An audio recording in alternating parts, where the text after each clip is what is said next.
ఒక్కో కాడ ఒక్కో తీరుగా ఒక్కో పద్ధతిలో ఇందిరమ్మ ఇండ్లు శాంక్షన్ చేస్తున్నారు. బీదోళ్ళు, భూమి లేనోళ్ళు, గుడిసెల బతుకుతున్నోళ్ళు అనే అర్హతలు కాదు. ఇందిరమ్మ ఇండ్లు రావాలంటే ఇంకో తీరుగా అర్హత కూడా ఉండాలన్నట. కాంగ్రెస్ పార్టీ కనుసరణలల్లో ఉన్నోళ్ళకే ఇంత కూడా వచ్చే ఛాన్స్ ఉన్నదట. అందుకే ఈ అన్నకు వచ్చిన ఇల్లు వెనకకు పోయిందని బాధపడుతుండు.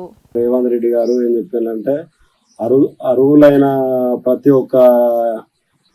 ఒక్కరికి ఇస్తామని చెప్పి సార్ చెప్పిండు. ఈడ చూస్తే మాత్రం పిఏ చెప్పిండని ఒకరు, ఎంపీడీఓ చెప్పిండని ఒకరు, కార్యదర్శి చెప్పిండని ఒకరు మీద ఒకరు దొబ్బుకుంటారు. కానీ నాకు వచ్చిన ప్రొసీజర్ మాత్రం నా చేతికి నాకు ఇవ్వకుండా నువ్వు టీఆర్ఎస్ స్టేటస్ పెడతాను అని చెప్పి, బీఆర్ఎస్ స్టేటస్ పెడతాను అని చెప్పి అది ఆపి వాళ్ళని రికమెండేషన్ చేయండి, వీళ్ళని రికమెండేషన్ చేయండి అని అందరు చెప్తున్నారు. కానీ నాది నాకు ఇస్తలేరు. దయచేసి నాది నాకు ఇవ్వాలని కోరుకుంటున్నా. ఇన్నరా ఆశ పెట్టుకున్న ఇందిరమ్మ ఇల్లు ఎట్లా గోస పెట్టుకుంటున్నదో, వచ్చినట్టే వచ్చి రాకుండా పోతే ఎంత బాధ ఉంటుంది ఏం కథ. అందుకే దుఃఖాన్ని ఆపుకొని తనకు జరిగిన అన్యాయాన్ని చెప్తున్నాడు. మంచిర్యాల జిల్లా భీమారం మండలం పోలంపల్లి ఊర్లుండే నక్క వేణు అనే గీ అన్నకు వచ్చిన ఇల్లును మంత్రి వివేక్ పిఏ ఆపిండట.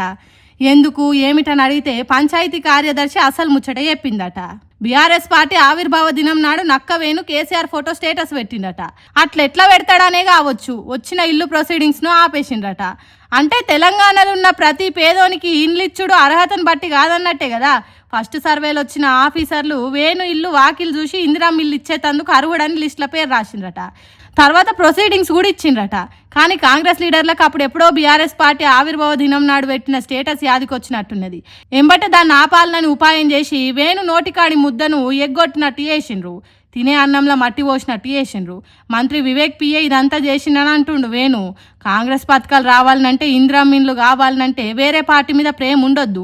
తెలంగాణ వచ్చేదాకా తెగించి కొట్లాడిన కేసీఆర్ అంటే ఇష్టం ఉండొద్దు.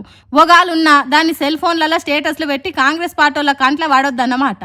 అదే ఇందిరమ్మ ఇండ్లు రావడానికి అసలైన అర్హత. అట్లయితేనే పేదోనికి ఇల్లు వస్తుంది, బీదోనికి గూడు నిలుస్తుంది. ఇది అన్యాయం, అక్రమం అంటే నడవది. ఊర్ల పొంటి కాబట్టి ఇల్లు కావాలనుకున్నోళ్ళు ఓపికతో నుండుర్రి.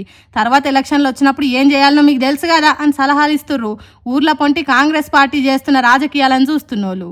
ఏం చేస్తాం, గట్లా తయారయ్యారు. పెట్రోల్ బంకులల్లో సగం పెట్రోల్ సగం నీళ్లు పోసి జనాలను మోసాలు చేస్తుంటారు చాలా దిక్కులల్లా. ఆ ముచ్చట జనాలకు తెలిసి కంప్లైంట్ ఇస్తే సర్కార్ ఆఫీసర్లు వచ్చి కేసులు పెట్టి లోపటేస్తారు. ఇవన్నీ అవసరమా? చిల్లరగా జనాలను మోసం చేస్తే గిట్టుబాటు అయితలేదు అనుకున్నారో ఏమో. మధ్యప్రదేశ్ రాష్ట్రం పెట్రోల్ బంకు దొంగలు ఏం చేసిండ్రో మీరే చూడండి.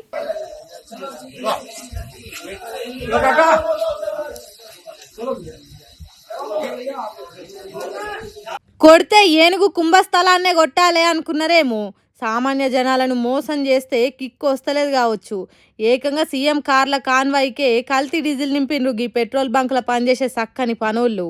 ముఖ్యమంత్రి కదులుతున్నాడంటే బొచ్చెడు కార్లు వరుస పెట్టి ఉరుకుతాయి. అసొంటిది ఒక్కటి కాదు, రెండు కాదు, 19 కార్లల్లో నీళ్లు కలిపిన డీజిల్ నింపి పంపించిండ్రట. ఇంకేమున్నది, రయ్య ఉరకాల్సిన కార్లు కుయ్యి అని అక్కడనే కూలబడ్డాయట. అందుకే చూడండి ఎట్లా వెనక మరలా చేతులు వేసి నెట్టుకొని పోతున్నారు.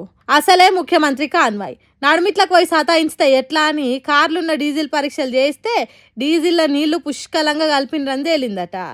అబ్బరా కొడుక, మీరు సీఎంనే మోసం చేయాలని చూసిండ్రా అని కోపానికి వచ్చిండ్రట డ్రైవర్లు. నీళ్లు నిండిన డీజిల్ ట్యాంకుల నుంచి డీజిల్ తీసే ఉపాయం చేస్తున్నారు. బంకోన్ని తిట్టకుండా, కార్లను నెట్టకుండా అటు ఇటు తిప్పుకుంటా కష్టపడ్డారు. కానీ మధ్యప్రదేశ్ రాష్ట్రం ముఖ్యమంత్రికే టోపీ పెట్టే కుట్ర చేసిండ్రంటే ఎంతటి గట్స్ ఉన్నాయో చూడుండ్రు వాళ్ళకు.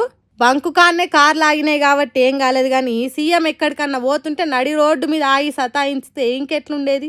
భలే దొంగలరా మీరు. ఇంతటి జ్ఞానాన్ని ఏ బడిలో చదువుకొని సంపాదించిండ్రా అనేది అడిగేటానికి పోలీసులు ఈ పార్టీకే తీసుకొని పోయినరు కావచ్చు.